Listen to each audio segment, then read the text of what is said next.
komunikasi dan kebetulan punya keprihatinan mengenai dampak dari operasi bisnis terhadap hak asasi manusia, bisa bertemu dengan pekerjaan teman-teman yang sehari-hari saya rasa meskipun nggak semua dari bidang ekbis ya liputannya, tetapi mungkin di 1-2 peristiwa dalam proses peliputan kebetulan menemukan titik-titik yang sama, sehingga harapannya sih kami apa yang kita pelajari bisa membantu mengajarkan.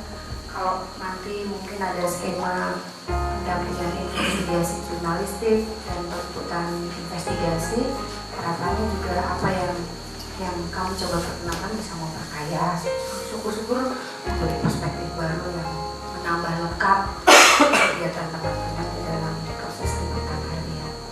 Jadi selamat datang, selamat berproses, jangan berhenti berkenalan dengan Elsa.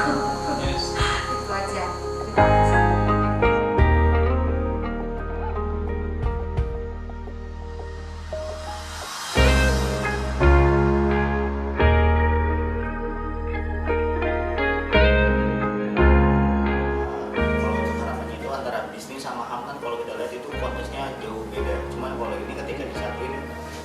Buat saya gitu, itu gimana kita sambungin bisnis dengan HAM, walaupun pada konteks nyatanya juga memang bisnis pasti berkaitan dengan HAM. Soalnya aku sih tidak banyak tahu soal isu ini, jadi ingin tahu sebenarnya masalahnya di lapangan apa sih yang perlu untuk menjadi perhatian media besar itu sih.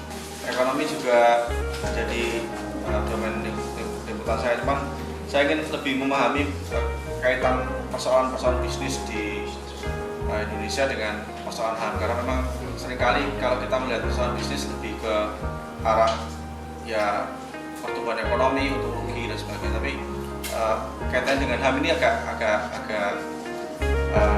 jarang ya ditemukan.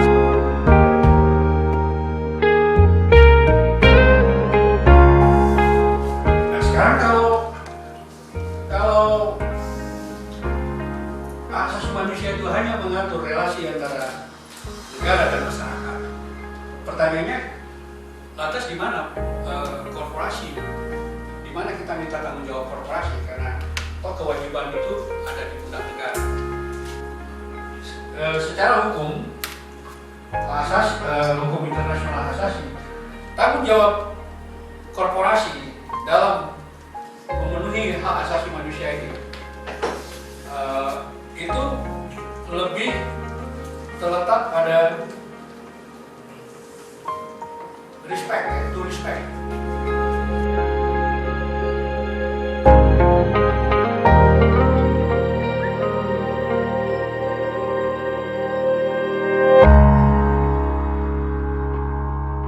Kenapa kita ngomongin HAM?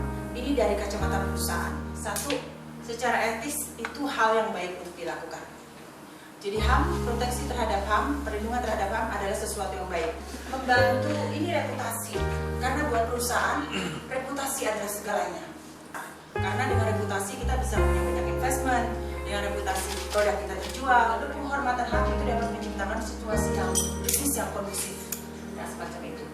Lalu yang terakhir adalah, ini buat pegawai.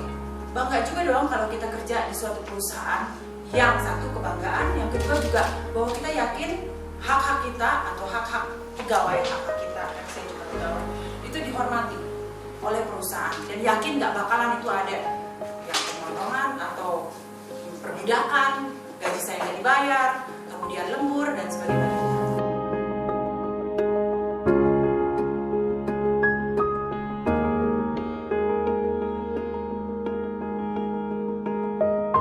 Jadi kita bisa membuat satu tulisan, satu karya jurnalistik yang keras, tapi dalam nada soft.